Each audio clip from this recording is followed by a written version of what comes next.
Assim mesmo. Deixa eu aqui compartilhar a tela novamente. E vamos lá.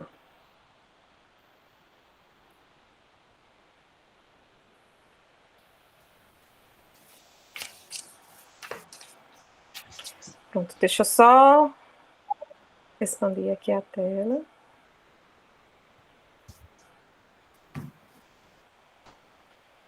Bom, então, como eu falei, a gente vai ter essa noção introdutória da fisiologia.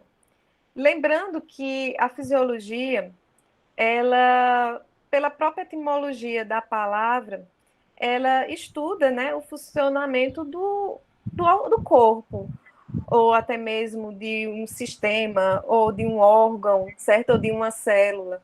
Então, quando a gente for falar um pouco dos níveis de organização, a gente vai ver, né, em que níveis, né, biológicos vão estar aí inseridos, né, o estudo da fisiologia.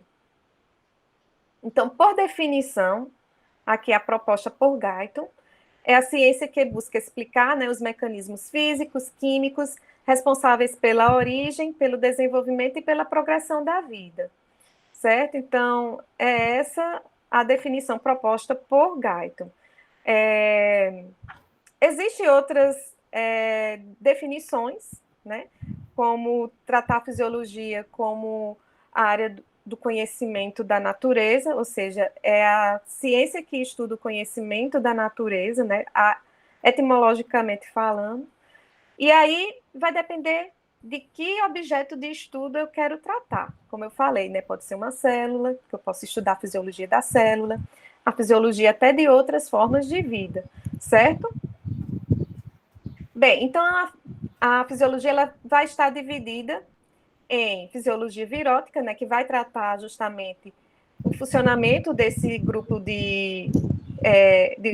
tem uma questão aí a tratar, né, que alguns consideram como seres vivos, né, os vírus, outros não, eu acredito que não, né, já visto que no meio ambiente ele se comporta como qualquer outra partícula inanimada.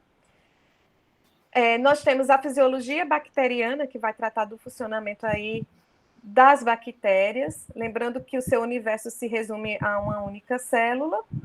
A fisiologia celular, que vocês já devem ter, tem um áudio aí ligado, gente, está dando retorno aqui. Então, a fisiologia celular, que vai estudar aí o universo da célula. A fisiologia vegetal, a fisiologia dos invertebrados, dos vertebrados, dos mamíferos e a nossa, né, a fisiologia humana, que vai estudar justamente como é o funcionamento do nosso corpo, né? Quais os sistemas que estão integrados e como é que cada um propicia aí esse funcionamento de forma harmoniosa. Bem, com relação à definição da fisiologia humana, né, Guyton, ele propõe que a ciência que tenta explicar as características e os mecanismos específicos do corpo que fazem dele um ser vivo. Certo? É como eu falei, então nós vamos estudar um funcionamento de diversos sistemas, como foi proposto, né, fisiologia do sistema nervoso, endócrino, respiratório, digestório, cardiovascular, lembrando que, embora esse estudo ele esteja fracionado, né, a gente não pode reduzir o nosso corpo humano, né, apenas a essas funções. O corpo funciona de uma forma integrada, no todo, certo? Então, muitas vezes o funcionamento do sistema renal ele acaba contribuindo para a homeostasia dos demais sistemas. Haja visto que o sistema renal ele é responsável aí pela manutenção do equilíbrio eletrolítico. Bem, então, como eu falei, né, que a gente ia ver os níveis de organização e campos de estudo relacionados aí com a fisiologia. Então, aqui podemos observar bem os níveis pelos quais, né, a fisiologia ela vai abarcar. Então, como eu falei inicialmente, existe a necessidade de se ter um conhecimento de bioquímica, como podemos observar aqui nessa imagem. A biologia molecular também ela é estudada nessa área, como vimos, né, a fisiologia da célula, ela é estudada. Então, quando a gente fala de biologia molecular, a gente leva além da célula, a biologia celular, a própria fisiologia, né, aqui sendo introduzida, e a ecologia lá no final. Então, vejam que a fisiologia ela vai tratar desde ao estudo da bioquímica, onde onde vão ser envolvidos aí compostos moleculares, né, substâncias importantes, né, basta lembrar aí dos carboidratos, dos lipídios, né, das proteínas, que são importantes para a manutenção do nosso corpo, né, fornecendo energia e também estruturando o nosso corpo, tendo função plástica. As células, tecidos, órgãos, sistemas, né, organismo e populações. Então, vejam que a fisiologia, ela chega a estudar até as populações de uma determinada espécie, certo? Ela chega até esse universo. Aqui nós temos uma tabela que mostra, né, os sistemas e órgãos do corpo humano. Então, como foi visto, nós vamos estudar de forma fragmentada a fisiologia, mas nunca esquecendo que o funcionamento do nosso corpo, de forma harmoniosa, ele se procede, né, conjuntamente com o funcionamento de todos os demais sistemas e órgãos, certo? Então, o sistema cardiovascular, que vai ser composto por coração, vaso sanguíneo e sangue, vai ter a função aí de transportar materiais para as células do nosso corpo. O sistema digestório, que compreende aí a cavidade oral, faringe, esôfago, estômago, intestinos, e os órgãos anexos, né, como glândulas, fígado, pâncreas, exócrino, né, vai ser responsável pela conversão do alimento em partículas que possam ser absorvidas, né, pelo intestino delgado e que caiam, né, na circulação sistêmica. No caso, antes de cair na circulação sistêmica, tem que passar pela circulação porta, né, através da veia porta, e que vai levar até o fígado, onde vai ocorrer alguns processos, né, outros de depuração, para poder cair na circulação sistêmica. É um mecanismo, é uma via aí protetiva, certo? Isso para algumas substâncias, principalmente aquelas de natureza hidrofílica. As hidrofóbicas, elas vão migrar para o sistema linfático, certo? E depois vai ser jorrada lá na circulação sistêmica, esses nutrientes ou substâncias, certo? O endócrino, então nós vamos contar aí com uma série de órgãos, né? O hipotálamo, hipófise, suprarrenais, tireoide, paratireoide, pâncreas, a pineal, ovários, testículos, placenta, estômago, intestino, delgado, rins e timo, entre outros, certo? Então, vejam que eu tenho órgãos dedicados, né, à função endócrina e outros que têm uma função secundária, né? A primária não é essa, como, por exemplo, os rins e o intestino, o estômago, certo? Então, esses órgãos produzem hormônios, mas a função, né, primária não é essa, certo? No caso do estômago, que compõe o sistema digestório, a função aí vai ser justamente de promover mistura das secreções gástricas com o alimento ingerido, promover o desdobramento inicial das proteínas e encaminhar certo volume de quimo para o segmento seguinte, que é o intestino delgado, da mesma forma para os demais, certo? Então, não é a função primária. Bem, assim sendo, o sistema endócrino, ele vai ter a função de coordenar as demais funções do nosso corpo, por meio da síntese e liberação de moléculas reguladoras, que são os hormônios, certo? O sistema linfático vai ser constituído pelos vasos linfáticos, né, que contém aí a linfa, o baço, timo, tocilas e linfonodos. E tem a função aí de proteção do nosso organismo contra, né, certos agentes que porventura adentrem, né, o nosso organismo. O sistema tegumentar vai ser constituído aí pela pele, um dos órgãos maiores do nosso corpo, e tem a função protetiva, né, contra a invasão também de certos agentes, quer sejam aí esses agentes químicos, físicos ou biológicos. O músculo esquelético, que vai ser responsável aí, né, conjuntamente com os ossos, nós vamos ter os músculos, né, inseridos nesse contexto, dando aí suporte e movimento ao corpo. O sistema nervoso vai ser responsável pela coordenação das funções do nosso corpo também, certo? No entanto, aí nós vamos ter os neurotransmissores, né, mediando essas funções. E a constituição, encéfalo, medula espinal, nervos, gânglios, plexos nervosos, né, as meninges, o líquido cérebro espinal e os órgãos dos sentidos, certo?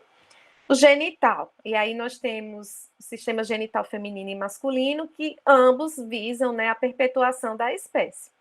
E os órgãos que compõem estão aqui elencados, né? Os ovários, a tuba uterina, útero, vagina, rima do pudendo, os lábios maiores e menores do pudendo, clitóris e vestíbulo da vagina. No sistema genital masculino, nós temos os testículos, epidídimos, ductos diferentes, ductos ejaculatórios, as glândulas seminais, próstata, glândulas bulburetrais, escroto e pênis. O respiratório vai ser responsável pelos processos de troca, né, dos gases respiratórios, levando o oxigênio para as nossas células e retirando destas, né, o dióxido de carbono que precisa ser eliminado. Certo? Então, o que vai acontecer, na verdade, é difusão. Esse termo troca, né, é até questionável. E, na verdade, o que acontece são processos de difusão. E aí nós temos os órgãos que compõem esse sistema, né? O nariz, seios paranasais, faringe, laringe, a árvore traqueobrônquica, né, constituída aí pela traqueia, brônquios e bronquíolos, e o pulmão. O sistema urinário, que é constituído pelos rins, ureteres, bexiga urinária e uretra, e vai ser responsável pela manutenção da água e de solutos no meio interno e remoção dos resíduos, né, do nosso corpo. Aqui nós temos, na figura 2, a integração entre os sistemas do nosso corpo. Então, podemos observar que alguns sistemas mantêm comunicação com o ambiente externo, com o meio externo, como, por exemplo, o sistema respiratório, sistema digestório, sistema urinário, genital, certo? Então, são sistemas que mantêm essa comunicação com o ambiente e para que não ocorra nenhuma invasão indesejada, nós contamos aí com a presença lá na mucosa, certo? De tecido linfóide que está associado, certo? Garantindo aí proteção nas mucosas do nosso corpo contra a invasão, né, por meio de alguns agentes, ok? Já com relação ao sistema músculo-esquelético, sistema nervoso e endócrino, né, estes não acabam no caso, o sistema nervoso e o sistema endócrino, como a gente viu, tem a função aí de coordenar as diversas funções do nosso corpo, né? Ambos conjuntamente, então são sistemas importantes. O locomotor, que vai promover, né, no indivíduo a busca, né, por alimentos, né, por diversas atividades, né, mediante aí a realização de movimentos. E o sistema tegumentar é aquele sistema que protege externamente o nosso corpo, né? Também evitando aí as invasões. Conceitos relacionados à fisiologia. A função e processos ou mecanismos são dois conceitos que estão bem presentes no estudo da fisiologia. A função, ela é o porquê do sistema fisiológico ou evento, então trata-se da abordagem teleológica da ciência. Então, o porquê desse evento acontecer. Mais adiante eu vou dar um exemplo que vai ilustrar melhor essa questão da função. O outro é o processo ou mecanismo, que é como um determinado sistema fisiológico ou um evento acontece. Então, trata-se da abordagem mecanicista da ciência, certo? E como exemplo, nós temos aqui, por exemplo, né, um eritrócito, que, como bem sabemos, contém a hemoglobina, que carrega, né, oxigênio, né, quando essa célulazinha ela passa lá pelos capilares pulmonares que mantém uma intimidade com o alvéolo, certo? Então, ocorre aí os processos de difusão do oxigênio, e aí o oxigênio vai ser transportado pelos eritrócitos, graças à ligação que esse gás faz, né, com a hemoglobina, certo? Então, a molécula de hemoglobina, ela consegue carregar 4 moléculas de oxigênio. Então, vem aqui, por que os eritrócitos transportam oxigênio? Então, aqui eu vou ter a abordagem teleológica, certo? Que vai estabelecer aí a função. O porquê justamente os eritrócitos transportam oxigênio é justamente para atender a uma demanda do organismo. Então, as células do nosso corpo precisam do oxigênio, certo? Para ser utilizado nos processos dos processos energéticos. Então, o oxigênio é o nosso comburente, né? A glicose, por exemplo, e outras substâncias acabam sendo aí o combustível, certo? E através dessa integração aí do comburente com o combustível, né, que acontece lá nas nossas mitocôndrias, né? Lembrando que também existe a fase inicial que acontece lá no citosol, certo? A glicólise. Mas, especificamente, o oxigênio vai ser utilizado lá nos eritrócitos, né, na obtenção de energia, de moléculas energéticas, de ATPs, certo? Com relação ao processo ou mecanismo, ele responde como os eritrócitos transportam oxigênio. Então, como foi falado previamente, é através da sua ligação com as moléculas de hemoglobina. É graças a essas moléculas que estão contidas nos eritrócitos que o oxigênio consegue ser transportado e encaminhado até as células teciduais, né, que necessitam desse gás. Organização funcional do corpo humano e controle do meio ambiente, do meio interno. Bem, então, a célula, ela nesse primeiro momento vai ser objeto de nosso estudo, certo? O nosso corpo, ele é constituído por trilhões de células, certo? Aonde nós vamos ter alguns grupos de células, cerca de 200 células que são diferentes entre si, né? São os tipos distintos de células que o nosso organismo apresenta, onde cada um vai ter papéis específicos, como foi falado dos eritrócitos, né? É um tipo de célula que vai estar aí envolvido no transporte do oxigênio, né? Levando esse gás, né? Que é difundido lá do alvéolo até a célula que necessita desse gás para que os processos energéticos, né? Assim aconteçam. Um outro exemplo de célula, né, nós temos os enterócitos. Lá nos alvéolos nós temos os pneumócitos, né, que constituem aí essas estruturas. E assim sucessivamente, os diversos tipos de células que formam o nosso corpo, né? Nós temos aí os linfócitos, nós temos os plasmócitos, nós temos os fibroblastos, né? nós temos as fibras musculares, os miócitos e por aí vai, os condrócitos, osteócitos, é muito ócito aí para se falar. Então, nós temos cerca de 200 tipos de células, né, compondo aí o nosso corpo. Dentre estas células, a que é mais numerosa são justamente os eritrócitos, em decorrência dessa necessidade de captar esse gás importante aí para os processos de obtenção de energia.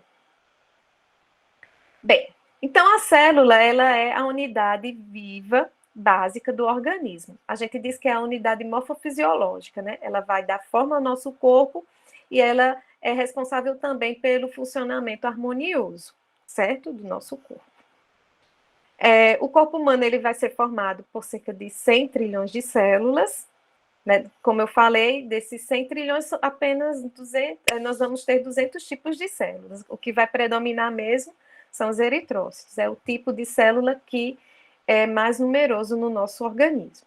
Cada tipo de célula é ajustado especialmente para realizar uma ou algumas funções determinadas, como eu falei, né? Então, cada célula vai desempenhar uma ou mais função para o nosso organismo.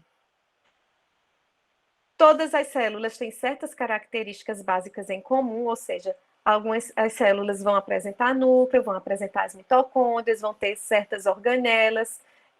Aquelas células que são responsáveis pela síntese proteica vai ter uma riqueza em algumas organelas, né, como, por exemplo, os ribossomos, que vão estar numerosos e aderidos ao o retículo endoplasmático, que também vai estar desenvolvido, bem como o complexo golgiense. Então, aí nós vamos ter algumas características que são comuns a todas as células, né? Por exemplo, a presença de certas organelas. Se são células de síntese de proteínas, eu vou ter uma riqueza em determinadas organelas, que é comum para qualquer outro tipo de célula que produza aí, né, esse composto, ou seja, as proteínas. Já aquelas células que são responsáveis pela síntese de esteroides vão ter aí outras organelas envolvidas, certo? E assim sucessivamente. Então, lembrando que todas as células vão ser constituídas por membrana, citoplasma e núcleo, né? No caso do eritrócito, nós vamos observar que a célula madura não apresenta, né, esse núcleo, ele vai ser justamente extirpado da célula para garantir que os processos de transporte do oxigênio sejam mais efetivos. Então, vou ter um aumento aí da área, né, para que a hemoglobina possa captar mais moléculas eu tenha mais hemoglobina e essas hemoglobinas, né, captem mais oxigênio. Deixa eu ver se eu falei tudo aqui ou não pulei. Falei tudo. Então, vamos agora falar do líquido extracelular, o meio interno. É interessante aqui a gente fazer uma comparação do organismo multicelular, que é o nosso, com um unicelular. Então, o organismo unicelular, como a bactéria, vejam que é uma única célula, ela se encontra imersa nesse meio externo, certo? Já os multicelulares, organismos multicelulares, em decorrência da quantidade expressiva de células, né, nós temos aí uma dificuldade de manter essa ligação com o ambiente externo, né? Fora a pele, que mantém essa comunicação direta com o ambiente externo. Assim sendo, o nosso organismo, os organismos desses seres multicelulares, foram dotados de estratégias para que essa comunicação com o ambiente externo assim procedesse de forma satisfatória. Como vimos anteriormente, alguns sistemas mantêm comunicação com esse sistema, né?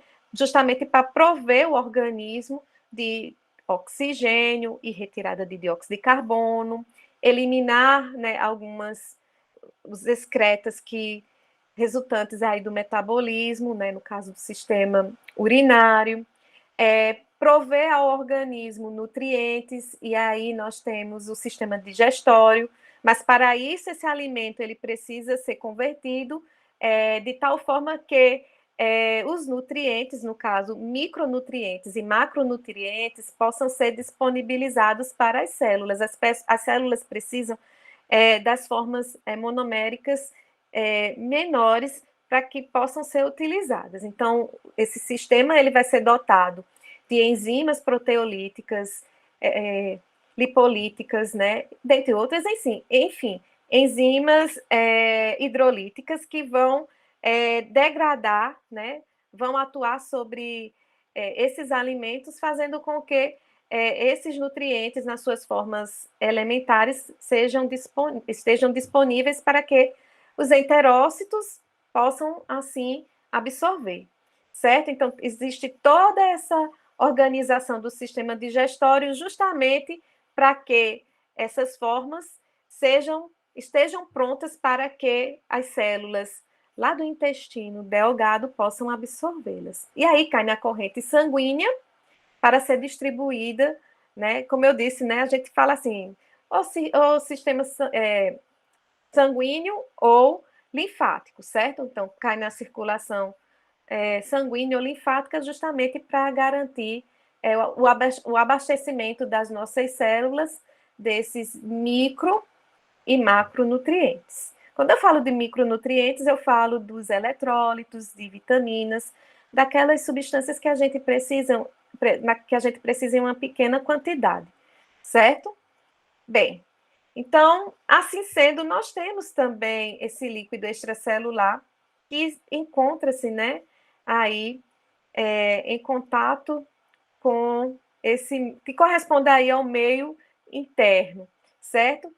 Fornecendo às nossas células esse oxigênio, esses nutrientes, né, essas substâncias, hormônios, dentre outros, que são essenciais para a manutenção das células, né, que compõem os diversos órgãos e os diversos sistemas. Bem, assim sendo, cerca de 60% do nosso corpo, no caso, o corpo de um indivíduo adulto, é composto por líquidos, né, que são soluções aquosas, né, que contêm aí íon e outras substâncias mergulhadas nessa solução. Assim, nós vamos ter, compondo esse líquido, o líquido intracelular e o líquido extracelular. O líquido intracelular, né, ele representa justamente aquele universo interno das células, ok? Que está lá presente no citosol e corresponde a 2/3 do total do líquido corporal. É bem representativo até pela quantidade de células que compõem o nosso corpo. Já o líquido extracelular, ele vai estar aí representado por 1/3 de todo o líquido corpóreo e corresponde justamente àquele universo de líquido que banha as células, né? Também não vamos esquecer aí do sangue, da linfa, que também representam esses líquidos extracelulares, ok? O meio interno, né, proposto aí pelo fisiologista francês Claude Bernard. Trata-se de um termo introduzido por esse fisiologista, que é fundador aí da fisiologia moderna. O líquido extracelular corresponde ao meio interno aquoso, né, dos animais multicelulares, e que vão fornecer às células, né, tudo que é necessário para a manutenção do seu funcionamento. Então, vai fornecer, como eu falei, o oxigênio, vai fornecer os nutrientes, no caso, carboidratos, lipídios, né, as proteínas, isso nas suas formas elementares, né? No caso dos carboidratos, hexoses, no caso das proteínas, aminoácidos, certo? E no caso dos lipídios, as formas, né? No caso, os ácidos graxos, né? Os fosfolipídios, o colesterol. Então, essas formas que são utilizadas aí pelas células. Também hormônios são utilizados, né? E utilizam a via aí, no caso, a circulação sanguínea para justamente atingir as células que contém uns receptores específicos, ok? Então, vejam aí a importância do líquido intracelular, né, que corresponde aí ao ambiente externo, né, faz essa correspondência com o ambiente externo, justamente fornecendo às células tudo o que é necessário para a manutenção destas.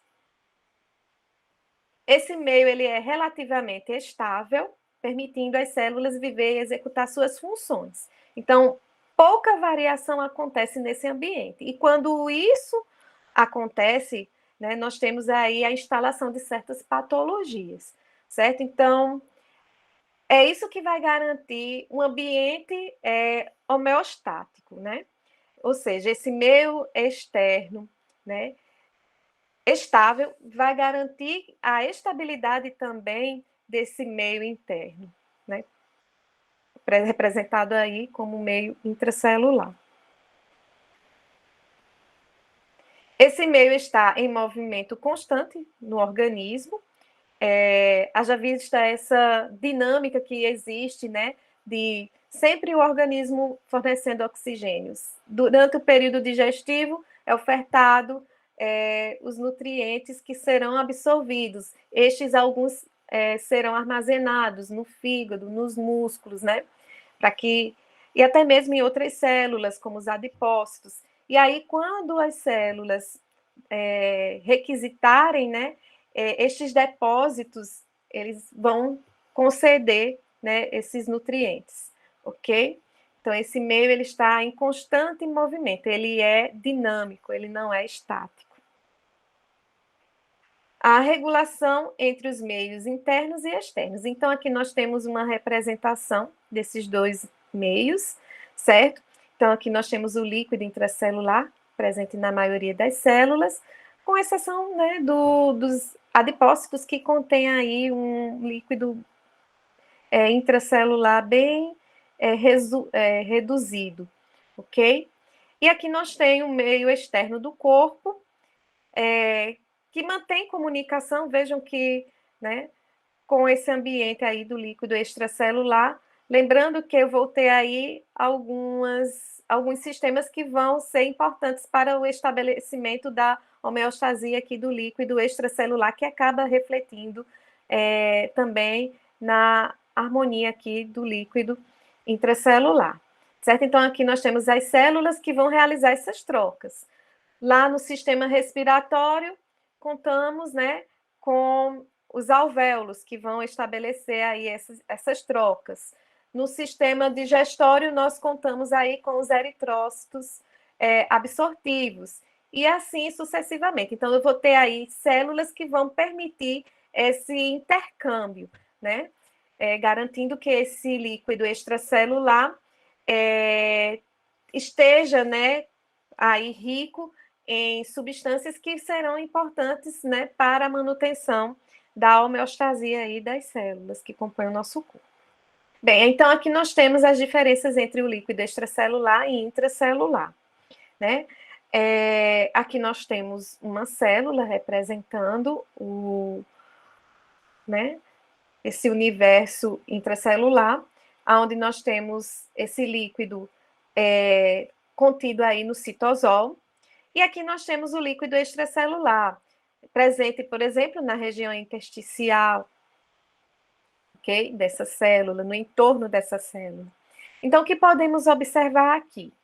A riqueza de algumas substâncias no meio extracelular, enquanto que no meio intracelular essas mesmas substâncias se encontram reduzidas. E o contrário acontecendo para o inverso, né? Então, no meio intracelular, eu vou ter uma maior porcentagem ou concentração de certas substâncias, enquanto que no meio intracelular, essas substâncias elas vão estar em uma concentração reduzida. Bem, então nós podemos observar aqui que no meio extracelular há uma riqueza em glicose, como podemos observar aqui. Já o dióxido de carbono, ele vai também estar presente no meio extracelular, cuja concentração maior é no interior da célula, resultante aí do metabolismo celular, eu tenho dióxido de carbono. Então, ele vai se difundir, a sua concentração é alta neste ambiente, ele se difunde para o meio extracelular, que apresenta uma concentração menor. Deixa eu só... Meu Deus, esse negócio aqui atrapalhando. O oxigênio, sua concentração é maior no meio extracelular, enquanto que no meio intracelular é menor em decorrência da sua utilização pelas organelas, no caso aí, pelas mitocôndrias. Então, o oxigênio que chega aqui vai ser logo utilizado. Ok? Deixa eu ver aqui, parece que deu uma travada. Mas, pronto, voltou. Bem, então, com relação aos gases respiratórios, nós temos essa observação. Oxigênio vai apresentar uma concentração maior no meio extracelular, no meio intracelular menor, em decorrência da sua utilização. O dióxido de carbono, o inverso, né? Maior no meio intracelular, como resultado do metabolismo celular. E aí, este gás se difunde para o meio extracelular. Okay? Que a tendência é que seja transportado para ser eliminado lá nos alvéolos, certo? E o resultado vai ser a eliminação desse gás pela expiração. Bem, com relação à glicose, alta concentração no meio extracelular, no meio intracelular, não, porque a glicose é prontamente utilizada pelas células. O sódio, né, nós podemos observar que também vai apresentar uma concentração maior no meio extracelular, enquanto que no meio intracelular é menor. O potássio vai apresentar uma concentração maior no meio intracelular e no meio extracelular menor, certo? E aí nós vamos estudar mais adiante a bomba de sódio e potássio, que vai manter esses gradientes, ok? Outros compostos, né? O fosfato. Então, como podemos observar, o fosfato ele vai estar em uma concentração maior aqui no meio intracelular, quando eu comparo com o meio extracelular. O cloreto. Então, vejam que o cloreto vai apresentar uma concentração maior no meio extracelular do que no meio intracelular.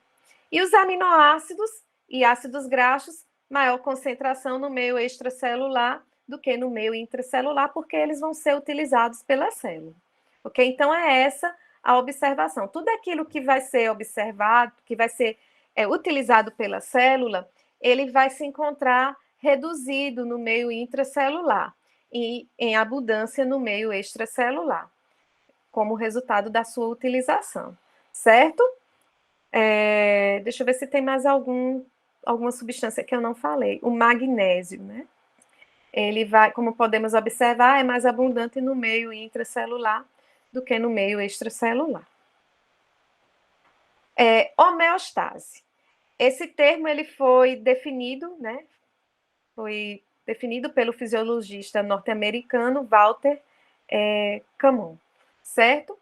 Deixa eu só... Tem uma coisa que está travando, não está fluindo bem aqui, mas vamos lá. Com relação a homeostasia, né, a etimologia da palavra advém de homo, que significa similar, e stasis, que significa condição. Assim sendo, né, quer dizer condições similares, né, para o termo. Ele foi criado, como eu falei, né, por Walter Cannon, em 1929, e descreve a manutenção do meio interno em condições quase constantes, certo? Então, a homeostasia é justamente isso, essa condição em que as concentrações das diversas substâncias não se encontram, né, dentro daqueles valores ou daquelas faixas, né, ditas normais, ok? Quando ocorre alguma alteração desses valores, né, dessas concentrações, então acaba influenciando aí nessa homeostasia, interrompendo essa homeostasia. E aí é onde muitas vezes, se não for corrigido, né, é onde muitas vezes ocorre o surgimento das patologias, das doenças. Essencialmente, todos os tecidos e órgãos do corpo executam funções que contribuem para manter essas condições relativamente constantes, certo? Então, toda a atividade celular busca manter justamente essas condições aí ajustadas. Os componentes constituintes do organismo são normalmente regulados dentro de uma faixa de valores. Como bem sabemos, né, basta a gente recordar do hemograma, né? Quando a gente faz um hemograma, tem lá a faixa de valores que é dito normal, certo? Então, valores abaixo daquela faixa ou acima, né, já é um indicativo aí de um mau funcionamento do organismo, né? Então, levando aí ou a diminuição dos eritrócitos ou um aumento dos eritrócitos, né? Ou de outras células, né? Que são importantes, como as plaquetas, como também a linhagem branca, certo? Então, existe essa faixa de valores que é estabelecido como normal. Se existem alterações para menos ou para mais dentro dessa faixa, entre essa faixa, então é algo preocupante porque acaba sendo aí indicativo de que o organismo está passando por por algum mau funcionamento, né? Isso para tudo, certo, gente? Então, eu falei do hemograma, mas para tudo vai existir, tudo que é avaliado no nosso corpo, existem essas faixas de valores. Alguns constituintes do corpo apresentam uma faixa extremamente reduzida e que deve ser mantida assim para que ela opere de forma satisfatória. Os sistemas de controle mantêm os níveis que permitem às células dos tecidos, as células que permitem às células, aos tecidos e aos órgãos desempenharem suas funções normais, mesmo diante de grandes variações do meio e das agressões associadas às lesões e às doenças. Isso aí são sistemas de controle que acabam sendo deflagrados quando ocorre algum desajuste. Então, esses sistemas visam, né, tentar recuperar a homeostasia, certo? Só que muitas vezes esses sistemas eles acabam, né, esses sistemas de controle eles acabam, né, não dando conta do recado, porque acaba acontecendo aí um ciclo vicioso, né? Eu tenho um controle em questão, mas se a causa daquele descontrole não for identificado e corrigido, isso não vai servir, né, de base para que esse organismo se mantenha em harmonia, certo? Então, eu tenho que descobrir muitas vezes a causa desse desajuste, certo? Embora o organismo busque tentar controlar, né, ou ajustar esses valores, né? Doença é comumente considerada um estado de ruptura da homeostasia, certo?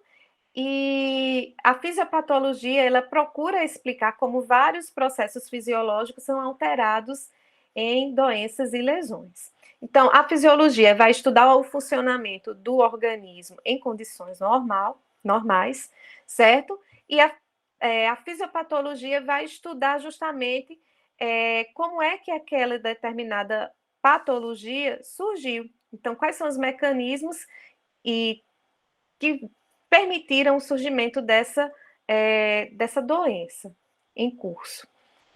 Mesmo na presença de doenças, mecanismos homeostáticos permanecem ativos e mantêm as funções vitais por meio de respostas compensatórias. Então, a vida ainda existe, né? Ele consegue ainda manter a vida, porque existe justamente esses sistemas compensatórios, né? Que buscam o tempo todo ver aí umas vias de equilíbrio, mesmo diante de desajustes. Mais adiante, pronto, aqui tem um exemplo que ilustra bem isso. Então, vamos aqui para um quadro, né, de doença renal. Gente, eu não sei o que é que está acontecendo, que o cursor não está funcionando. Deixa eu ver se eu consigo agora. Agora sim. Pronto, então nós vamos aqui partir das doenças renais. Então, o que é que acontece com as doenças renais? Né? Então, o indivíduo que tem aí alguma doença que comprometa aí os processos de filtração dos rins, acaba provocando o quê? Uma redução da excreção de água e sódio, que, como a gente viu, os rins executam essa função. Então, a água em excesso e o sódio em excesso precisam ser eliminados, né? E os processos de filtração acabam garantindo isso. Se eu não tenho esse processo sendo realizado de forma adequada, o que é que vai acontecer? Então, a água e o sódio vão continuar sendo mantidos aí na circulação sistêmica. E isso faz com que ocorra o quê? O aumento da pressão arterial. Mais adiante a gente vai ver que a água ela vai estar justamente naquela região do sódio, tá? São bons amigos, né? A água é um bom amigo do sódio. Onde o sódio está, a água sempre vai estar lá presente, certo? Então, o que é que vai acontecer? O sódio vai estar circulando no nosso organismo e a água vai ficar retida. Então, eu vou ter um aumento da pressão arterial justamente em decorrência do aumento do volume sanguíneo. Então, eu tenho mais água e em decorrência da maior concentração de sódio. Então, o aumento do volume sanguíneo acarreta aí o aumento da pressão arterial. E aí, o que é que nós vamos ter? Um sistema, né? Como a gente viu, nós vamos ter aí a sinalização de sistemas de compensação, justamente para que essa pressão se restabeleça. Para isso, nós vamos ter a recuperação dos valores de excreção, certo? Então, eu vou ter, quando ocorre o aumento da pressão, os rins, eles vão, de certa forma, tentar filtrar esse excesso em decorrência dessa pressão aí. E aí, consequentemente, o que é que vai acontecer? Eu vou ter uma certa filtração aí renal, mas o aumento da pressão vai acabar lesionando ainda mais esse órgão, certo? E outros órgãos também do nosso corpo, não só os rins, mas os rins sentem muito quando ocorre esse aumento de pressão. Então, ele vai executar uma certa filtração, mas mesmo assim, esse sistema de compensação não consegue dar conta do recado. E aí ocorre mais lesão nos rins e em outros órgãos, fazendo com que a pressão aumente ainda mais, certo? Então, a pressão arterial ela vai se intensificar e, com isso, nós vamos ter aí o aumento da lesão, a intensificação da lesão renal, juntamente com o aumento, né, da pressão arterial. Opa! As compensações homeostáticas podem ocasionar desvios significativos da faixa normal das funções corporais, tornando difícil a distinção entre a causa da doença e a resposta compensatória. Como exemplo aqui, eu tenho uma doença renal, né? Então o processo de filtração está comprometido, com isso eu vou ter o aumento da pressão arterial, certo? Então veja que aqui o aumento da pressão arterial ela vai estar relacionada justamente a uma má filtração executada pelos rins, certo? Com o aumento dessa pressão, o rim tenta a todo custo filtrar esse sangue, tentar eliminar um excesso de volume. E com isso, mais lesão vai acontecer por conta, né, dessa descompensação. E o agravamento, né, vai se intensificando. Logo, a longo prazo, as compensações homeostáticas contribuem para anomalias adicionais do organismo, não só atingindo o sistema renal, né, mas também, como podemos ver, outros órgãos. Então, pode comprometer aí o aumento da pressão arterial, diversos órgãos. A figura 6, né, trata aí da homeostasia. Então, eu tenho aqui o organismo em homeostasia, mudanças externas e mudanças internas. Essas mudanças, tanto interna como externa, provocam, como podemos observar aí, a perda né, da homeostase, principalmente porque ocorreu uma mudança interna, né? Então, toda mudança interna que é observada acaba sendo responsável pela perda da homeostase, caso esta mudança ela não seja prontamente corrigida. Então, o organismo ele vai tentar compensar, né, esse desajuste. Quando ocorre falha dessa compensação, nós temos aí o surgimento da doença ou disfunção, e quando ocorre aí a compensação de forma satisfatória, né, nós temos o restabelecimento da saúde. O sistema de transporte e trocas do líquido extracelular. Então, nós temos os estágios de transporte do líquido extracelular. Nessa figura, nós temos a organização geral do líquido extracelular. Então, observamos aqui a circulação, né, sanguínea. Também não vamos esquecer da linfática, também importante. A linfa ela está circulando, né, no nosso organismo, da mesma forma que acontece com a circulação sanguínea. Então, vamos partir daqui, né? O estágio de transporte do líquido extracelular. Então, a circulação, ela é importante, né? Como vimos, é a via aonde as substâncias absorvidas, no caso, carboidratos, aminoácidos, né? E lipídios nas suas formas elementares, né? Importantes para o organismo, né? Vão acabar sendo lançados nesse sistema. Da mesma forma, também o oxigênio chega a esse sistema. E através da circulação, todos esse gás respiratório, esses nutrientes, esses hormônios, essas substâncias importantes chegam até as células, graças a esse sistema, né? O sistema circulatório. Então, estágio de transporte do líquido extracelular. Então, movimentação do sangue pelo corpo, nos vasos sanguíneos, né? Aonde nós podemos observar o percurso do sangue no circuito circulatório quando o corpo está em repouso, e aí a velocidade, né, vamos dizer assim, é de 1 vez por minuto, então a circulação acontece uma única vez em 1 minuto.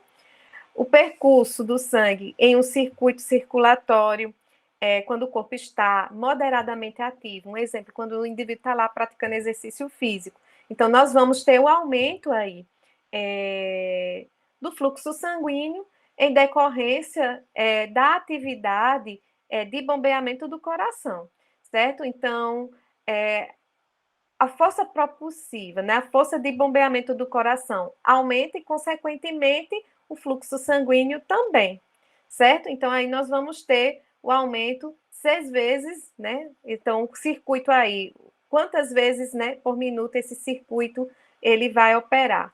6 vezes por minuto, certo? Então, ocorre um aumento justamente para atender essas necessidades. Então, se eu estou praticando exercício, as minhas células precisam de glicose, precisam de oxigênio em uma quantidade maior para atender essa nova demanda. Então, eu preciso aumentar a oferta e a circulação vai garantir isso, né? Então, o sistema cardiovascular acaba colaborando com o aumento do fluxo sanguíneo, que garante, né, que mais oxigênio e nutrientes sejam levados para essas células. Movimentos de líquido entre os capilares sanguíneos e os espaços intracelulares. Então, nessa figura, nós temos a difusão do líquido e de constituintes dissolvidos através das paredes dos capilares e dos espaços intersticiais, desculpa. Isso vai ser observado na intimidade lá do tecido. Então, observem que eu tenho células, né? E essas células, elas mantêm uma certa distância com os capilares, que são essas estruturas que vão fornecer aí, através dos processos de difusão apropriado, né, o oxigênio, né, os nutrientes, né, a glicose, os aminoácidos, né, o ácido graxo para as células, os hormônios, né, enfim, outras substâncias, né, para essas células. Então, essas células, elas mantêm uma certa distância dos capilares, certo? E essa distância, ela não ultrapassa mais de 50 micrômetros, certo? Se essa distância aumentar, eu vou ter aí uma dificuldade na difusão dessas substâncias, desses gases respiratórios, certo? Que é o que acontece, por exemplo, no edema, então, que é o acúmulo de líquido aqui no líquido intersticial. Então, eu vou ter um distanciamento em decorrência do acúmulo de líquido. Então, vai levar mais tempo para que esses nutrientes, esse oxigênio, chegue até a célula, certo? Mas nas condições normais, né, a distância das células com os capilares, né, é de 50 aí, cerca de 50 micrômetros. Ok? Então vejam aí a importância dessa intimidade que existe dos capilares com as células, porque é aí que vai operar os processos de difusão ou de trocas, como queiram. Então ocorre troca contínua de líquido extracelular entre o plasma sanguíneo e o líquido intersticial, e do líquido intersticial com as células. As paredes dos capilares são permeáveis à maioria das moléculas do plasma sanguíneo, exceto as proteínas plasmáticas grandes, como a hemoglobina, como a globulina, como fibrinogênio, certo? Então, são moléculas proteicas maiores, então não conseguem atravessar os poros, né, existentes aí nos capilares. O processo de difusão ocorre em ambas as direções, entre o sangue e os espaços de tecidos, vai depender da necessidade. Então, um exemplo, o dióxido de carbono, que se encontra concentrado, né, no interior da célula, vai se difundir para a região intersticial e dessa região intersticial para o capilar, certo? Da mesma forma acontece para o oxigênio, cuja concentração ou pressão se encontra elevada aqui na luz do capilar, e aí, com isso nós temos o processo de difusão desse gás para a região intersticial e da região intersticial para o interior da célula. Por quê? Porque a pressão ou a concentração nessas regiões estão baixas, certo? Então, é isso que opera, ok? Processos de difusão em favor ao gradiente de concentração. Bem, as células estão localizadas a cerca de 50 micrômetros de distância dos capilares, como eu falei, e essa distância é suficientemente importante para que esses processos de difusão aconteçam de forma satisfatória. Origem dos nutrientes no líquido extracelular. Então, nós temos o sistema respiratório, o trato gastrointestinal, o fígado e outros órgãos que realizam funções essencialmente metabólicas, e o sistema musculoesquelético como fontes, né, da origem desses nutrientes. Aí você vai dizer, Denise, como o músculo, o sistema musculoesquelético participa disso?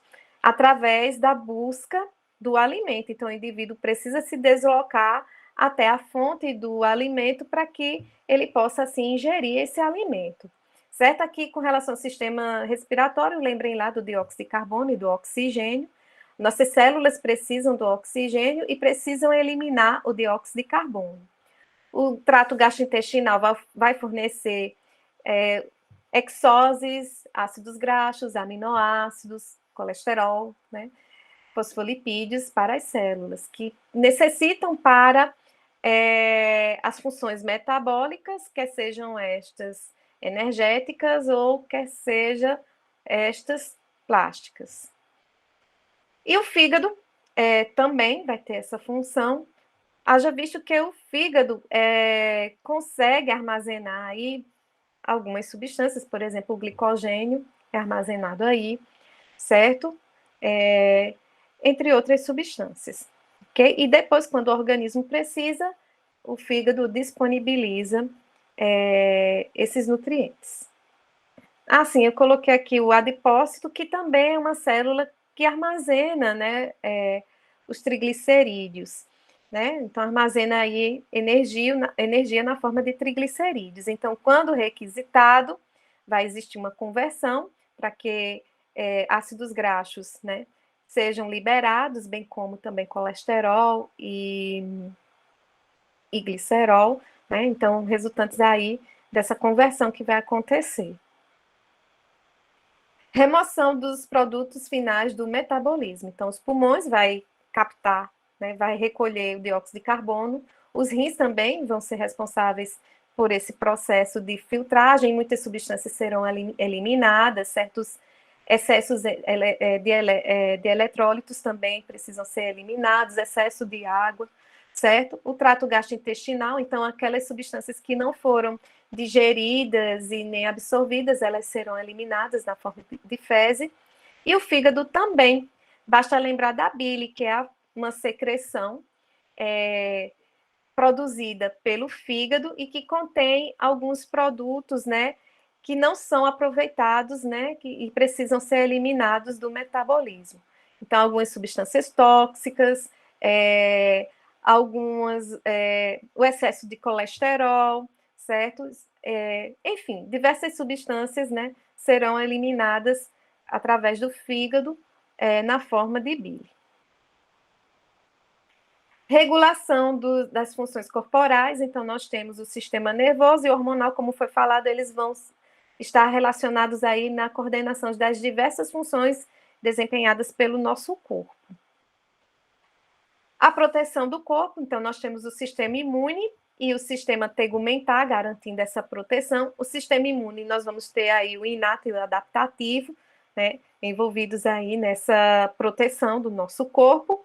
E o tegumentar, que é a pele, que vai ser essa barreira inicial entre o ambiente externo e o ambiente interno. A reprodução, nós vamos contar aí com o sistema genital feminino e o sistema genital masculino, garantindo que a espécie possa se perpetuar, né, ao longo do tempo. Então, é graças à reprodução que uma determinada espécie se mantém, né? Sem a reprodução, a espécie ela correria risco de extinção.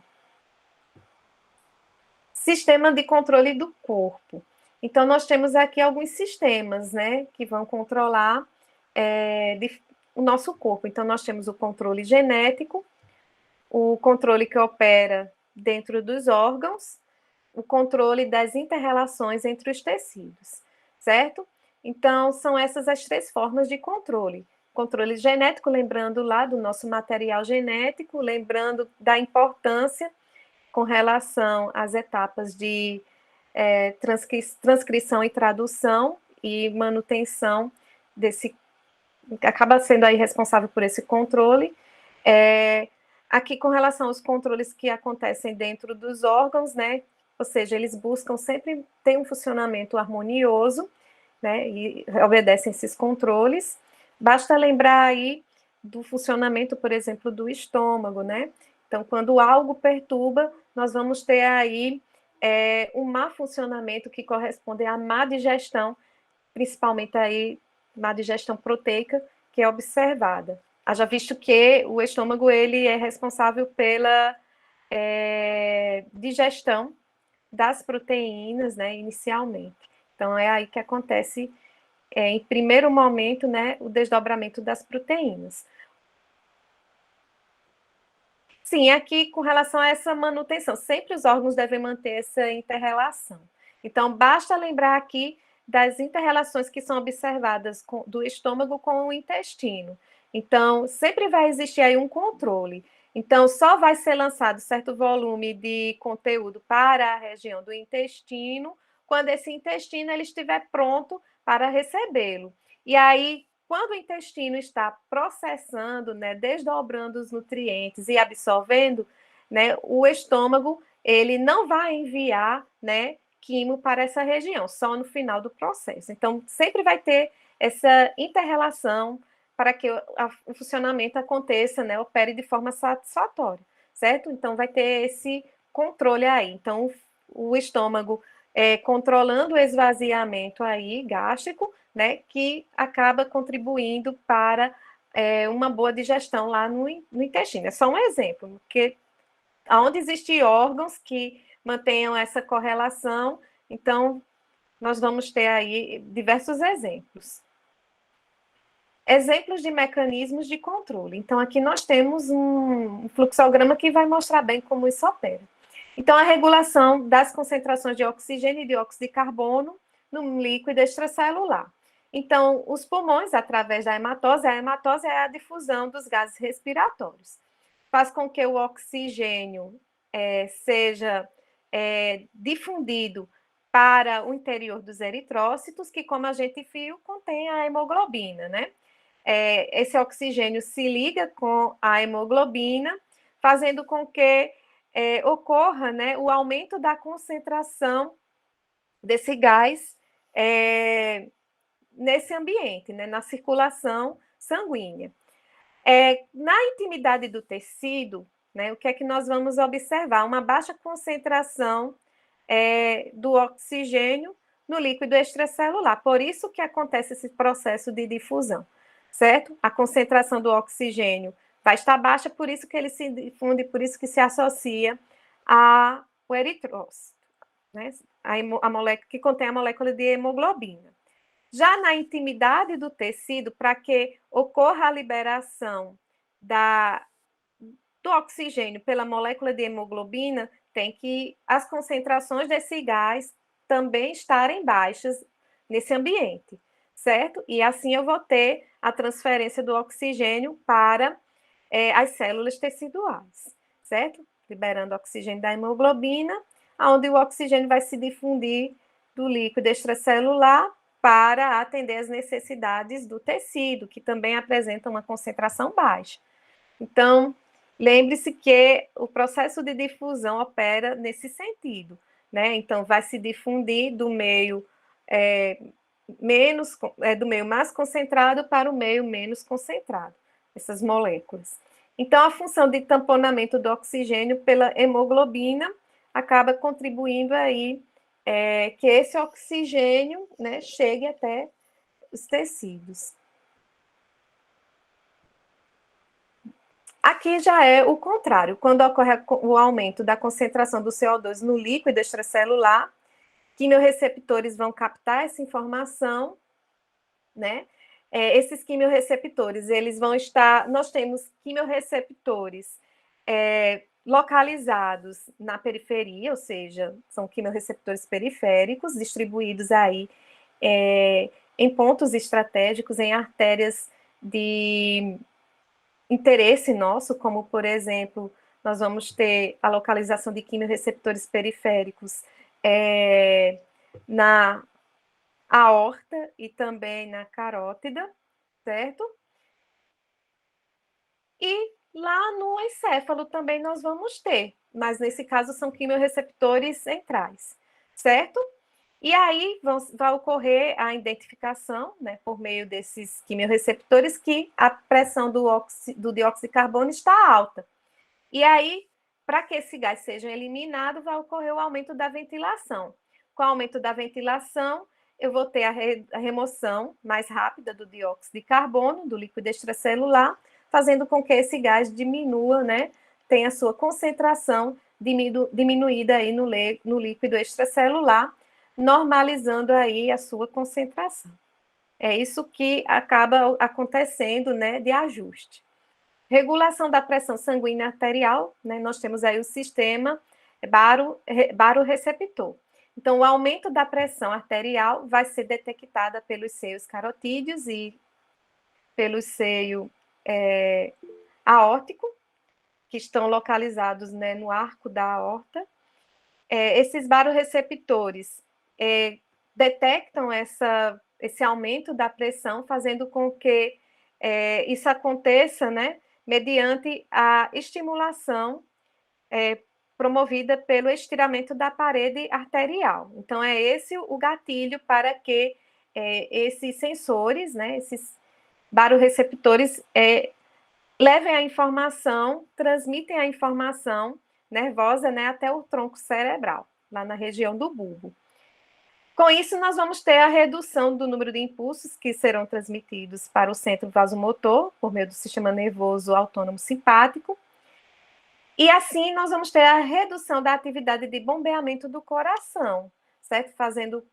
E aí também a vasodilatação dos vasos sanguíneos, fazendo com que eu tenha essa adaptação e, consequentemente, redução da pressão arterial, certo? Voltando aí, tendo retorno... Oi. Brenda perguntou, ela está com problema no microfone, mas aí ela digitou no chat que estava com uma dúvida. Ela perguntou se a falha desses processos tem a ver com o tamponamento sanguíneo. No caso, relacionado ao oxigênio, né? Com relação ao oxigênio. Isso. Certo? Sim.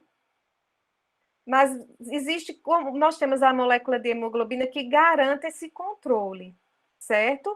Então, nunca nós vamos observar lá nos tecidos, né, uma concentração ou uma pressão elevada de oxigênio.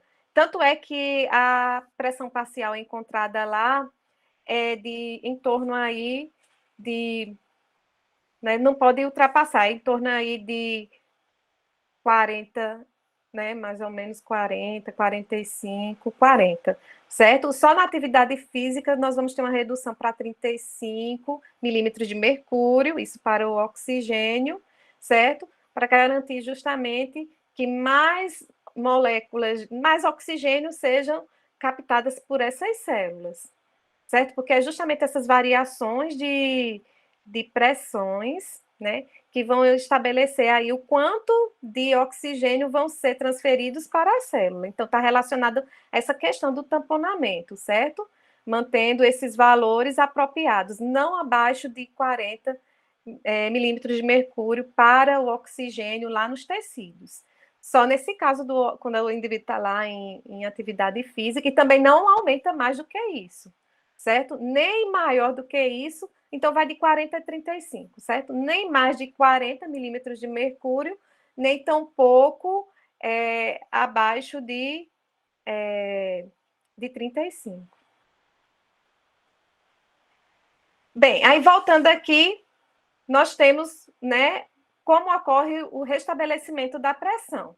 Então, são essas sinalizações que vão garantir, né? Então, a redução da atividade de bombeamento do coração e vasodilatação. Então, com isso, com a vasodilatação, eu vou ter aí um espaço maior para abarcar certo volume de sangue e, consequentemente, o fluxo sanguíneo vai diminuir em decorrência da redução do bombeamento do coração, certo? Lembrando que tudo isso, todas essas informações vão ser conduzidas aí por meio do sistema nervoso autônomo.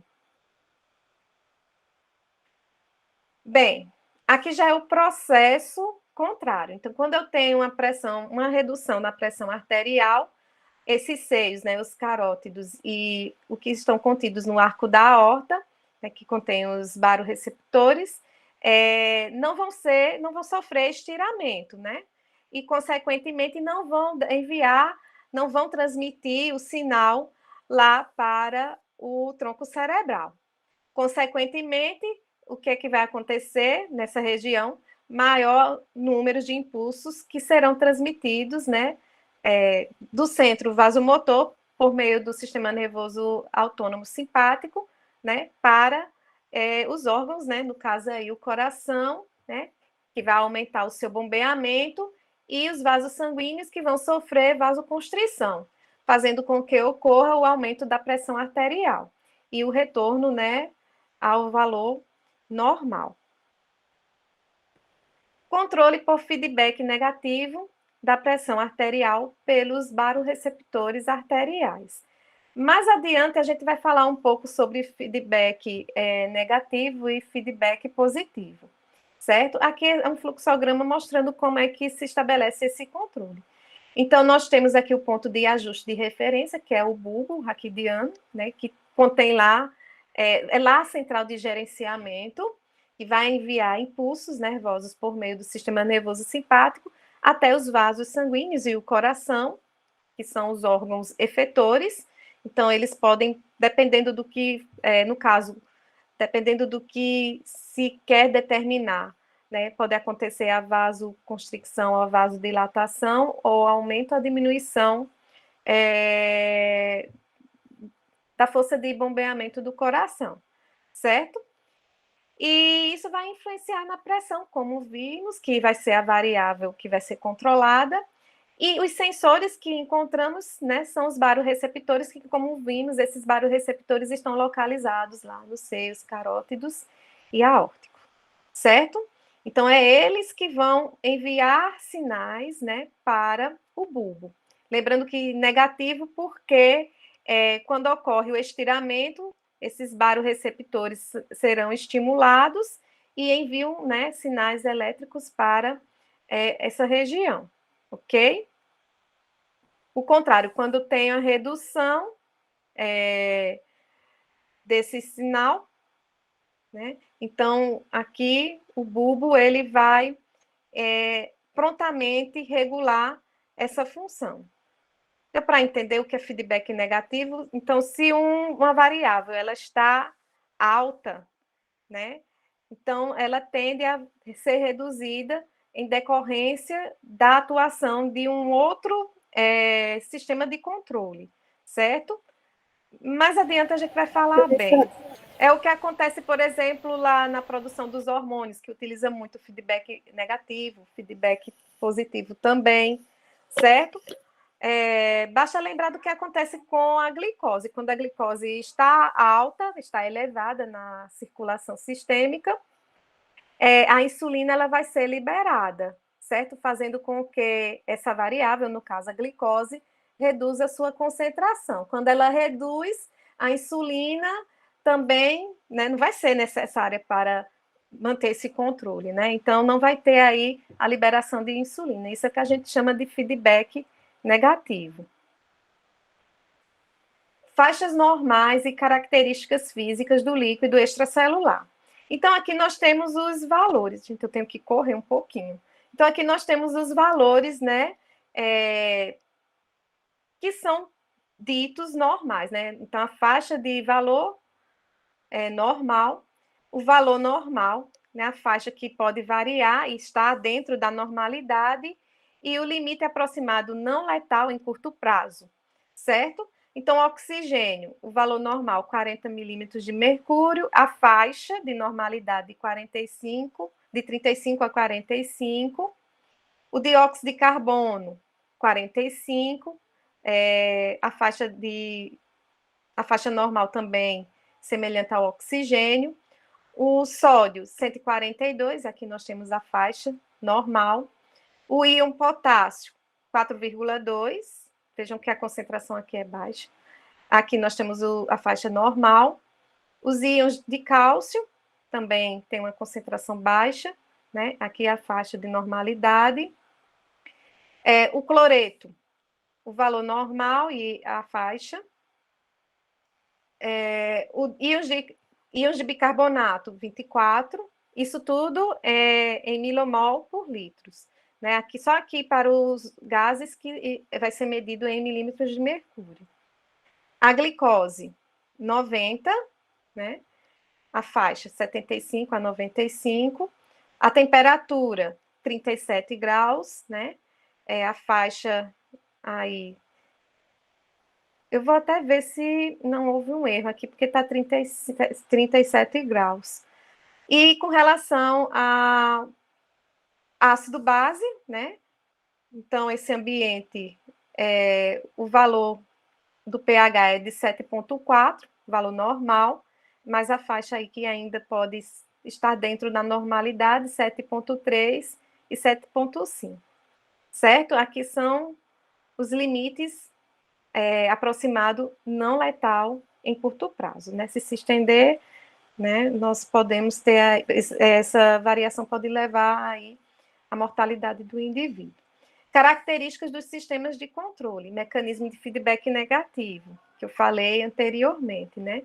Então, age na maioria dos sistemas de controle do organismo. Então, se eu tenho uma variável lá elevada, então, eu tenho um sistema de controle que vai fazer com que essa variável volte à normalidade, certo? Então, e com isso, quando ela retorna à normalidade, esse sistema ele deixa de operar. Eu espero que vocês estejam entendendo. Então, geralmente, quando um fator se torna excessivo ou deficiente, um sistema de controle inicia um feedback negativo que consiste em uma série de alterações que restabelece o valor médio do fator, mantendo assim a homeostasia. Aqui, como exemplo, nós temos esse fluxograma que ilustra bem. Então, eu tenho um fator aqui, vai ocorrer uma série de eventos que vai permitir a estabilização do fator. Então, o feedback negativo, ele busca justamente isso, manter a estabilização. Já o ganho no sistema de controle por feedback negativo. Aqui é só para a nível de ilustração, não se detenham porque não é algo que vai ser cobrado. Então, determina o grau de eficácia com que um sistema de controle mantém as condições constantes, certo? E aí tem uma fórmula que é empregada. O ganho vai ser igual, vai ser diretamente proporcional à correção e inversamente proporcional ao erro. Ou então, vocês vão conseguir fazer aí o cálculo aonde vai encontrar o valor de ganho, certo? Como exemplo de ganho no sistema baroreceptor, nós temos aqui dois exemplos, né? O sistema baroreceptor não funcionante e o sistema baroreceptor funcionante. Isso para a transfusão sanguínea, certo? O que é que vai acontecer? Nesse que não está operando, a pressão arterial ela vai subir do nível normal, que é de 100 milímetros de mercúrio, para 175 milímetros de mercúrio. Já naquele sistema que está operante, essa pressão vai sofrer uma alteração pequena, certo? De 100 milímetros de mercúrio para 125 milímetros de mercúrio, certo? Então, a transfusão, isso para a transfusão de grande volume de sangue, ok? Então, com base nesse exemplo, vamos fazer aí a correção do sistema. Então, a correção do sistema, menos 50 milímetros de mercúrio, isso para esse valor aqui, certo? De 75, né? Então, para 125, eu vou ter aí menos 50 milímetros de mercúrio. Eu levo em consideração aquele sistema que está operando em relação ao sistema não operante. O erro remanescente do sistema baroreceptor é de mais 25 milímetros de mercúrio, certo? E aí, o sistema de controle ele não vai ser 100% eficaz na prevenção das alterações, porque foi pouco o ajuste, né? Então, com base nessa fórmula, nós temos aqui, né? O ganho vai ser de menos 2, levando em consideração aquele que está operando no sistema onde não está sendo controlado e aquele, levando em consideração a variação. E aqui a correção, né? E aqui o erro que é de mais 25, então fica de menos 2. Isso aqui é só para vocês terem uma noção, que não vai ser algo cobrado. Então, ou seja, o distúrbio que aumenta ou diminui a pressão arterial o faz com apenas 1/3 da que ocorreria se esse sistema de controle não estivesse presente. Outro exemplo de ganho, né? O clima moderadamente frio. E aqui ele só dá o valor, ele não traz nenhuma informação. Ele só diz, né, o Guyton diz que o sistema de controle da temperatura interna do corpo é cerca aí de menos 33, certo? Ele não traz nenhuma informação. Mecanismo de feedback positivo. Ele tanto pode ser útil ou pode causar ciclos viciosos e até mesmo a morte, certo? E leva à instabilidade e, às vezes, à morte, em decorrência, depende do que ele se propõe aí. Mais adiante, vamos ter exemplos. Quando moderado, pode ser superado por mecanismos de controle por feedback negativo do corpo, restabelecendo aí a normalidade. E quando úteis, o feedback positivo faz parte de um processo geral de feedback negativo. Bem, então aqui nós temos um fator, ele vai, né, esse fator aí, ele está alterado, então vai existir uma série de eventos que vai amplificar esse fator, certo? Enquanto o outro vai reduzir quando ele está, o fator aumentado, no feedback negativo, como exemplo, né, então essa série de eventos vai fazer com que ocorra a redução desse fator, aqui no feedback positivo, esse fator ele vai ser amplificado. Por isso que a gente diz que ele é vicioso e pode muitas vezes até ser responsável pela morte do indivíduo. Como exemplo, aqui nós temos a figura 9, repercussão do bombeamento cardíaco causado por feedback negativo e morte causada por feedback positivo. Então, nesse gráfico, nós temos aqui a eficácia de bombeamento cardíaco, litros de bombeados por minuto. E aqui a duração em horas, né? 1, 2, 3 horas. 1, 2, 3 horas. Então, observem o que? Aqui no princípio, né? Nós temos nós temos 5 litros, né, de sangue sendo bombeados por minuto, nesse sistema aqui. Isso em 1 hora. Caso o indivíduo ele sofra um quadro hemorrágico, como podemos observar com a queda aqui súbita, né, no finalzinho dessa 1 hora, esse indivíduo ele perde aí 1 litro de sangue, certo? Como podemos observar aqui nessa região. Por meio do feedback negativo, nós vamos ter o restabelecimento desse quadro. Como assim, Denise? Qual é esse feedback negativo que vai garantir aí o restabelecimento? A vasoconstrição do vaso, certo? O recrutamento de certo volume de sangue por aqueles órgãos que têm a função de armazenar, como, por exemplo, o sangue proveniente dos pulmões, intestino, do baço, até mesmo do próprio coração. Então, certo volume vai cair na circulação sistêmica justamente para que aumente o seu volume, certo? E, associada a isso, nós temos a vasoconstrição, certo? Então, esses 2 fatores vão ser utilizados aí para tentar equilibrar, né, restabelecer aí a homeostasia, né, com relação a esse quadro de hemorragia. Se porventura persistir a hemorragia, certo? E esse quadro ele não surtir efeito, e o volume de sangue perdido seja aí de 2 litros, nós vamos ter aí a entrada do feedback negativo, ou positivo, desculpa, certo? Então, o que é que vai acontecer, como podemos observar aqui? Então, com o transcorrer das horas, o indivíduo, né, aqui com 3 horas de duração do quadro hemorrágico, ele morre, certo? Porque grande volume de sangue está sendo aí perdido. E o sistema de controle não está tendo mais eficácia. Então, o que é que acontece? O volume de sangue vai se reduzindo, certo? Consequentemente, o fluxo sanguíneo tende a diminuir. Ao chegar no coração, pouco volume de sangue faz com que ocorra uma redução do bombeamento e, consequentemente, o coração vai, digamos, enfraquecendo, né? Porque cada ciclo que se passa aí, né? Vai se agravando ainda mais o quadro, certo? Então, menos volume de sangue vai ser bombeado e, consequentemente, o coração acaba parando porque também não vai ter suprimento de sangue, né? Que vão nutrir aí os seus tecidos.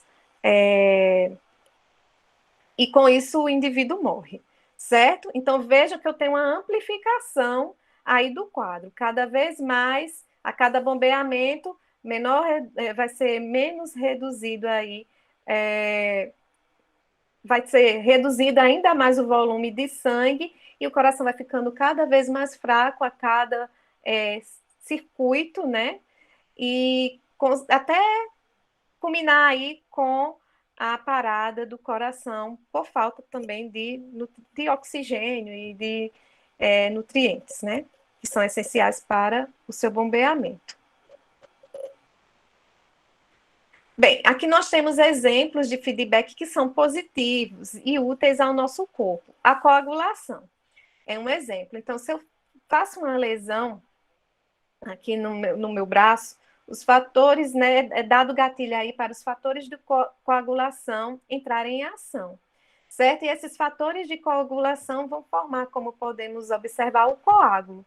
E cada vez mais esses fatores de coagulação vão sendo ativados, né? Vão sendo ativados até chegar ao tamponamento, né, do orifício da lesão, por meio desse coágulo assim formado. Então, aqui nós vamos ter a amplificação dos fatores de coagulação, certo? Eles vão agregando, vão sendo produzidos e vão agregando aí, como podemos observar, mais células sanguíneas vão formar todo esse quadro aqui para justamente estancar a hemorragia. No parto, da mesma forma, a contração uterina, ela vai aumentando gradativamente, né? Até que, com a expulsão do bebê, esse quadro seja sanado, né? Ou seja, é quando ocorre o nascimento que as contrações uterinas cessam. E é observado o quê? O aumento, a amplificação dessas contrações, certo? Por feedback positivo. A geração de sinais nervosos também, né, os potenciais de ação. Então, eu tenho um impulso nervoso, então, inicialmente, ele chega ao neurônio e vai sendo amplificado para que ocorra, né, a propagação desse sinal, certo? Então, graças à geração desse... A gente vai ver mais adiante que a geração do impulso nervoso advém justamente da entrada de sódio, né, e saída de potássio. Então, quanto mais sódio adentra a célula, né, vai ficando cada vez mais potente até que o sinal se propague e acabe, né, no neurônio seguinte, certo? Então, também são feedbacks positivos que são gerados aí, fazendo com que ocorra a geração dos sinais nervosos, certo? Então, aqui são exemplos positivos do feedback positivo, que são úteis, né, na coagulação sanguínea, no parto e na formação ou geração dos sinais nervosos. Tipos mais complexos de sinais de controle, controle adaptativo por feedback retardado. Aqui é observado na movimentação, né, na geração do movimento. Então, os sinais nervosos sensoriais das partes que se movem informam ao cérebro que o movimento é realizado corretamente. Se esse movimento ele for errado, então no próximo ele vai se ajustando até que o movimento ele aconteça de forma correta, certo? Então, fazendo uma comparação aqui, um indivíduo que está treinando uma dança, né? Então, nos primeiros passos, ele vai enviando informações daquela coreografia, né? Então, no começo vai tendo dificuldade até que a região córtex cerebral acaba, né, pegando essas informações, ajustando até que o indivíduo ele tenha, né, o movimento, faça o movimento ou o passo correto. Da mesma forma acontece com o bebê, né, quando está aprendendo a andar, né, até que ele ande de forma satisfatória. Então é tudo um aprendizado, né? Essa informação vai ser conduzida para o encéfalo e lá o encéfalo vai fazendo os ajustes até que o movimento aconteça de forma satisfatória. Caso seja necessário mais correção, este processo será realizado de novo por movimentos subsequentes, certo? Então, são esses ajustes que são feitos para que o movimento ele saia na forma que é para sair, certo?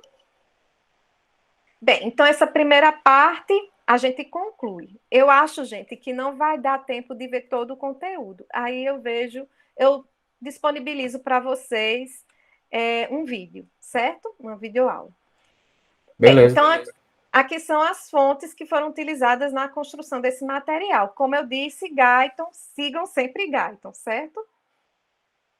Bem, eu vou dar um intervalo, deixa eu ver que horas são aqui. 16h14. Eu vou dar um intervalo para vocês, a gente retorna de 4h30, certo? É um tempo para o pessoal ir ao banheiro, tomar um café, beber água, ok? Deixa eu só fechar aqui. Deixa eu ver aqui como é que... Estou morrendo de medo de fechar aqui. Pronto. Deixa eu só parar a apresentação. E aí, a gente retorna. Eu vou interromper a gravação, que é para não ficar muito grande. Então, quando eu for disponibilizar lá no YouTube, né, vão ser 2 aulas, ok? Só para não ficar esse período de tempo aí